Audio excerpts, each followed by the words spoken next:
Welcome back, guys, to the Max Out Show. I'm very excited for this episode because today I'm going to share with you how you can use your fears as fuel in order to maximize the motivation that you experience on a daily basis.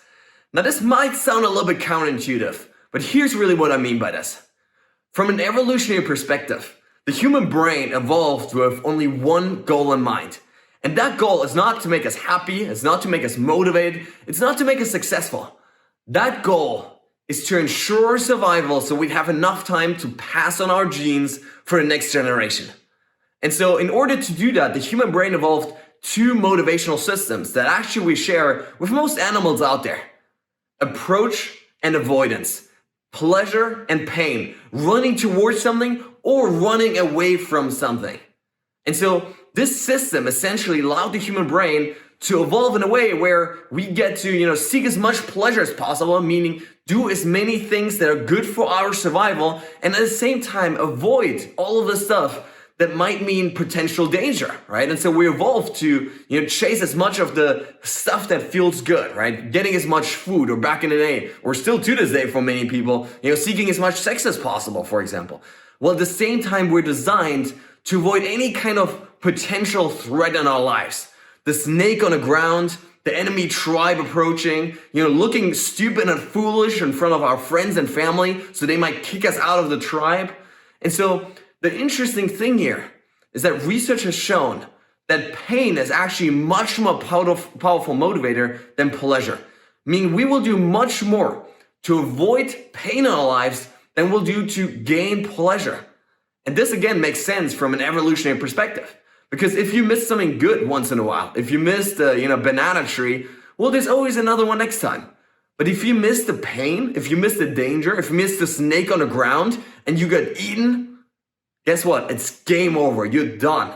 And so our brain evolved with this negativity bias, essentially this bias towards filtering out the negative experiences and emotions and thoughts in our lives and highlighting them to make them stronger in our minds.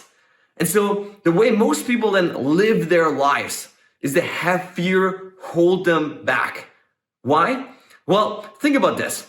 You hopefully, and if you don't, I want to encourage you to have a beautiful vision mapped out for exactly the kind of life that you would like to have, right? Inspiring goals that actually compel you forward, right? And by the way, if you don't, research is very clear on the fact that you need goals if you want to actualize your potential to live a good life.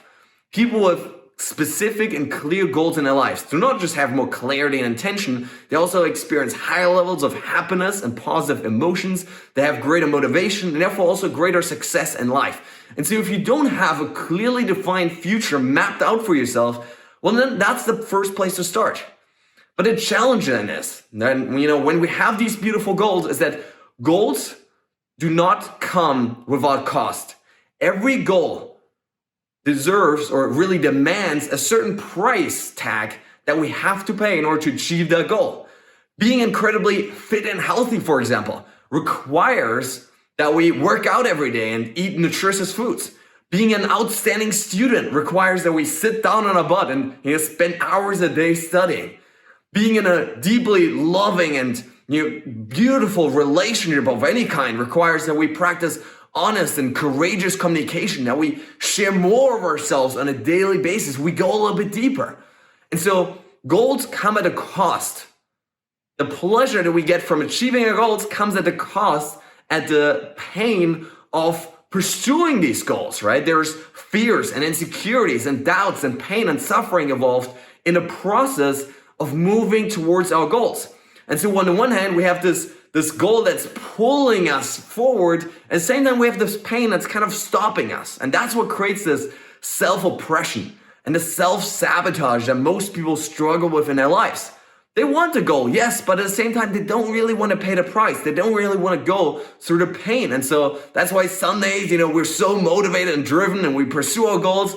And then the next day we're like, but it's not really worth it. I'd rather just, stay in bed and watch eat some junk food, right?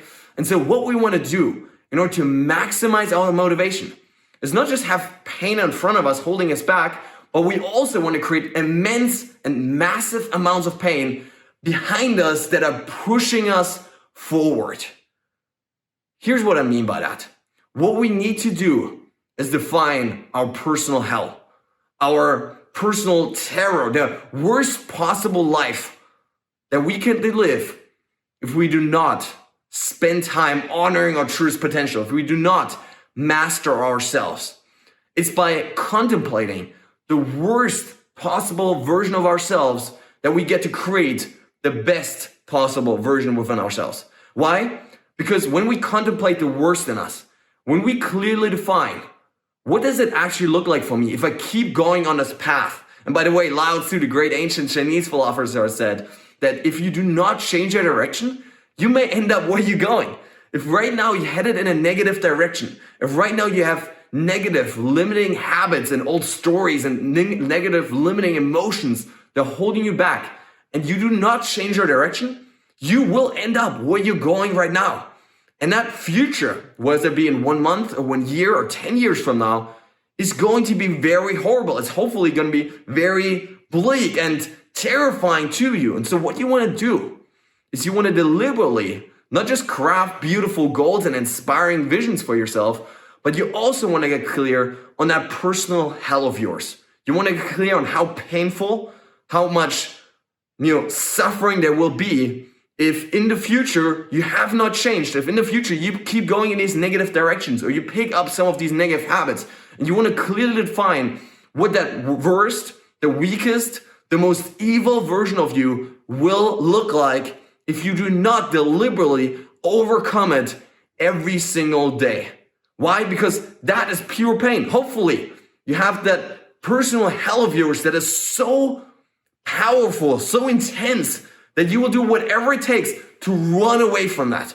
And what that does essentially, it gives you the carrot and the stick. The carrot in front of you of that beautiful vision of yours that you want to achieve, and the stick in the back of that personal hell of yours, that terror, that existential terror that you feel at the possibility of you wasting all of your life, getting to the end of your life and knowing that you've wasted it all, feeling all of the regret and all of the pain, and living a life that is not truly yours. And so I truly want to encourage you and implore you and suggest this to you with all the love and respect in the world, that you don't just get a beautiful vision, but you also clarify that painful, potential future of desperation and pure pain. Ask yourself, literally, in 1 month, 1 year, 10 years from now, what will my life look like if I bring out the worst of me on a consistent basis? And this doesn't just have to be the worst. It can simply be if I don't show up really on a consistent basis the way I want to. If I don't wake up on time, right? If I don't eat the right foods, if I don't work out consistently, if I don't study enough, if I don't truly commit to mastering my relationships, what will my life look like in the future? And get very clear and very specific on the painful experiences that you will suffer as a result of that. And let me tell you guys, this is one of the most transformational exercises that you could ever go through, because it maximizes both the push and the pull system. It maximizes both the pleasure and the pain, both the approach motivational system and the avoidance system. And guys, for me personally, this has absolutely changed my life completely. It makes it so much easier for me. For example, one of my habits is waking up every day at 3:58 a.m. to spend the first hour of the day in my victory hour, where I spend my time mastering my mindset and my physical body, right? I work out, I meditate, I contemplate, I journal, all that. And the next couple hours are just spent in deep work without any superficial distractions, any wasted time whatsoever. And what makes it easy for me to do that is having defined both clearly what I want to achieve and the impact I want to have on this earth. But more importantly, I've also clearly defined my personal hell. I've discovered and really, determined that if I do not do these things, this is all the stuff that it's going to cost me, right? I'm not going to be able to make the impact I want if I don't wake up today at 3:58 and I'm out of bed within 1 minute or less. And so by clearly defining both these things, I've been able to maximize my motivation really on a daily basis, and so will you. And so guys, I'm really excited to share this with you guys. I really want to encourage you to use this right away. And of course, it's a difficult process. It takes some guts, honestly, some courage to contemplate the worst in us, to accept and embrace the fact that there is a bad part inside of us, that there is weakness, and there's evil maybe even inside of us, like in every single other human being. And by getting clear on that, we have something to push us forward out of the fear of getting chased and getting caught by the terrible vision of ourselves. So guys, hope you enjoyed this video. If you did, hit the subscribe button below, click like on this video, and see you very soon.